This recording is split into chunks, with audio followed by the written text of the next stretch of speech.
Hey guys, we are out here near Del City in Texas at these incredible salt flats. And the amazing thing is that we brought our whole home here, our Escape 23, and we have the place to ourselves. I want to show you what it looks like boondocking here, how we set up, and how we're going to do a little bit of power management because we'll be here for a few days. Let's go. We want to make sure that we're level, and our rear bubble level here is pretty much spot on, and that's what we really care about. Once we disconnect from the truck, we can go ahead and adjust the hitch up or down in order to make that side more level. But if we're a little off, a little left or right, we're gonna have to actually lift the wheels one way or another. So we're good to go. Now these salt flats are a bit soft, so I have some gear for that. We'll start with these wheel chocks, and I'm gonna stick one under each side. I'm not worried about the trailer going rolling on a very flat surface, but this will make sure that we can't go either way and add a little bit of stability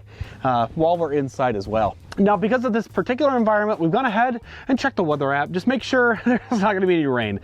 We don't wanna get stuck out here, and trying to drive away in this would be kind of miserable. And we keep this bag on here, so I'll go ahead and take that off. All right, I'll go ahead and extend this guy out. The aux box really does disperse the weight pretty well. And then I'll go ahead and remove the emergency brake cable and the safety chains here. And I just set those around. Okay, actually back that off. And a little adjustment there. There we go. Got the safety chains gone. And then I can go ahead and remove the pin. Cotter pin here. I can go ahead and disconnect my 7-way cable, and then we have a few extra things on here. I'll go ahead and I just tuck them right in here. And then we also have weight distribution anti-sway bars. I've gone ahead because of the terrain getting in here. There was so much, there was a lot of flexing. So we went ahead and removed those in advance.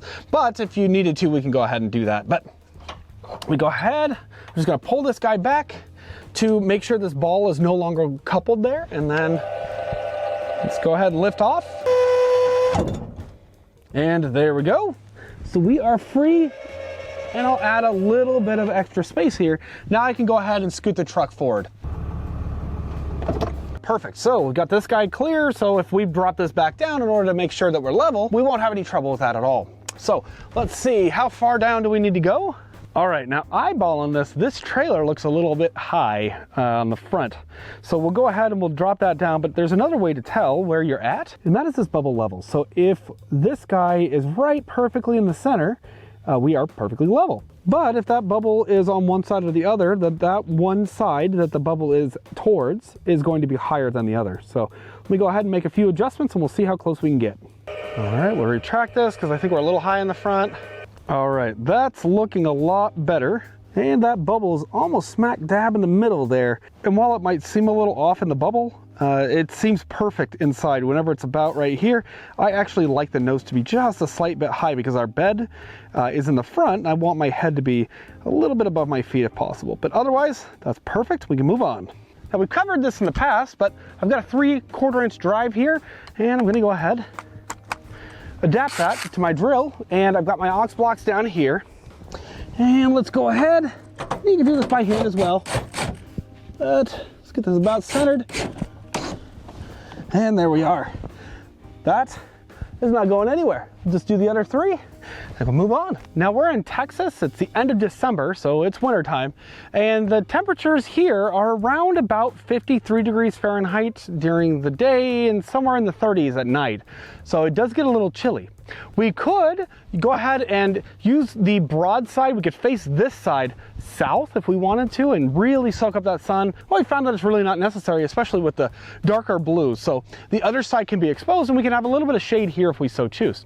Because we're hanging out here for a few days, we'll go ahead and we'll deploy this awning. We are going to go ahead and use our manual jack tool, and I'll use Emma's help here. So I'm just going to go ahead and pop that up.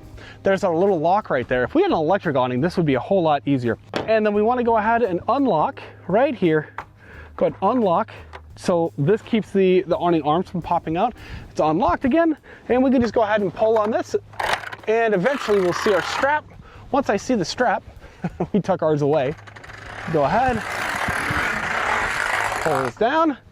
There we go. Now we've gone ahead and exposed the second bar here. We can go ahead and move that bar up. There we are.